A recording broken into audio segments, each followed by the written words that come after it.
But actually change in volume is negative. It means that the new intermolecular forces which are developed between ethanol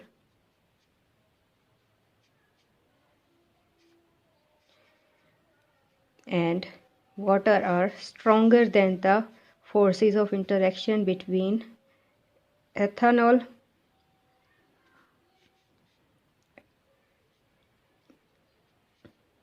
ethanol or water interaction.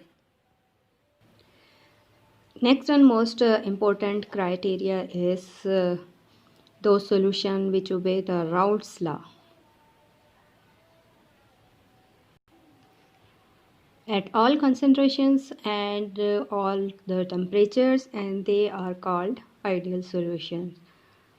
Raoult's law is one of the best criteria to check whether a solution is ideal or not. So in order to understand the difference between an ideal and non-ideal solutions, let's thoroughly understand the Raoult's law.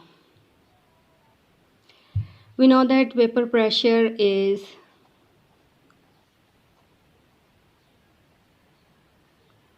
one of the basic properties of a liquid. It increases with the increase in temperature. When solutes are added into the solvents or added into the solvent, the vapor pressure that is above to the surface of the solvent is lowered.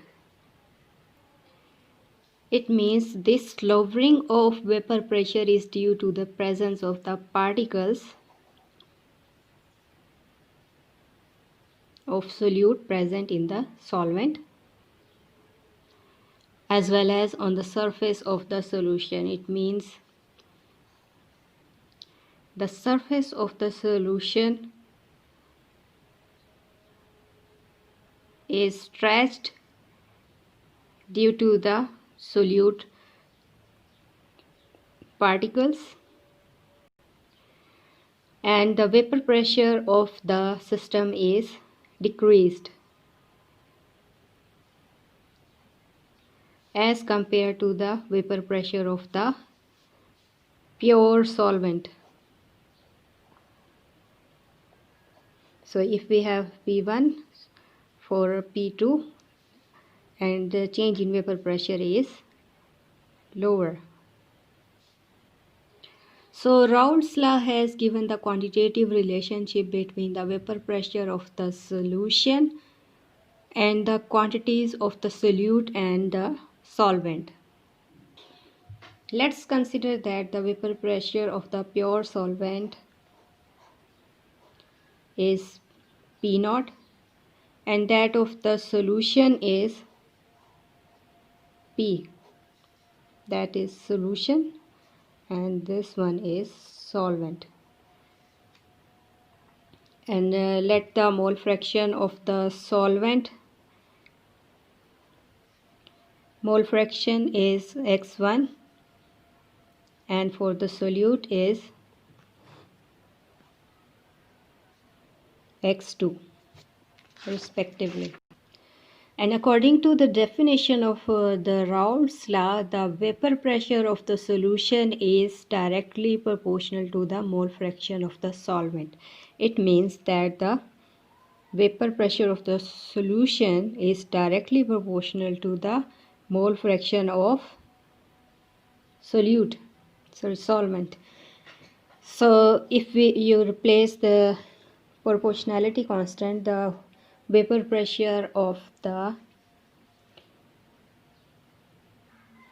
solution will be equal to the vapor pressure product of the vapor pressure of pure solvent into mole fraction of the solvent. Since we know that the mole fraction of the solution is equal to 1, it means sum of the mole fraction of each component is equal to 1 for each solution. From this equation, we can get the value of mole fraction of the solvent, that is 1 minus x2. So here we have equation number 1 and equation number 2. So by putting the value of mole fraction of solvent in equation number 1, we get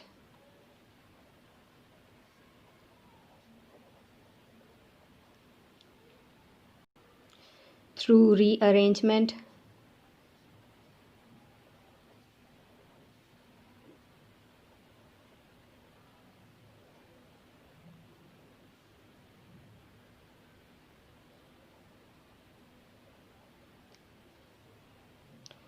So here we can say that the vapor pressure of the pure solvent is higher as compared to the vapor pressure of the solution. So this value can be written as change in vapor pressure, that is equal to P naught x2. So we can say that change in vapor pressure of the solution with respect to vapor pressure of the pure solvent is directly proportional to the mole fraction of the solute. So here we can see that the vapor pressure of the solution is directly proportional to the mole fraction of solvent, whereas change in vapor pressure is directly proportional to the mole fraction of the solute. So the lowering of vapor pressure delta P is directly proportional to the mole fraction of the solute, and this is you can say the second definition of Raoult's law. So equation number 3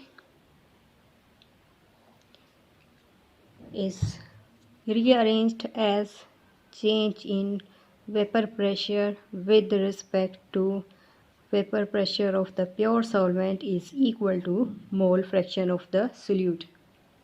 And this term is known as relative lowering of vapor pressure. So here we get the third definition. According to the third definition Raoult's law, the relative lowering of vapor pressure is equal to the mole fraction of the solute.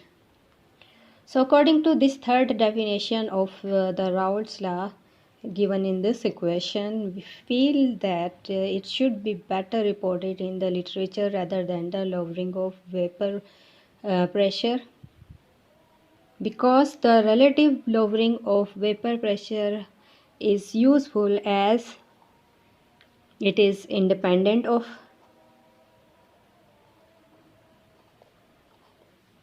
temperature. It means at all temperatures this equation is constant. The second significance is the relative lowering of vapor pressure is proportional to the concentration of the solute.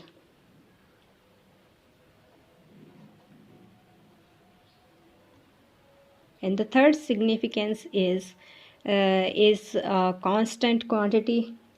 The relative lowering of vapor pressure is a constant quantity when equimolar properties or proportions of the different solutes are dissolved in same mass of the same solvent.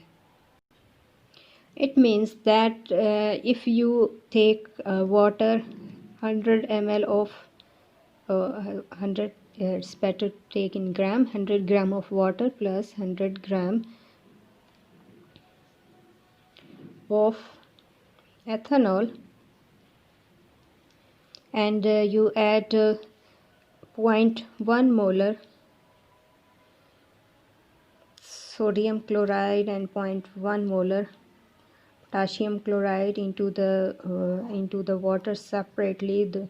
Both sodium chloride aqueous solution and potassium chloride aqueous solution will have same value of this relative lowering of vapor pressure when the solvent is constant. But if you replace the water with ethanol, you will get the different value of mole fraction or different properties.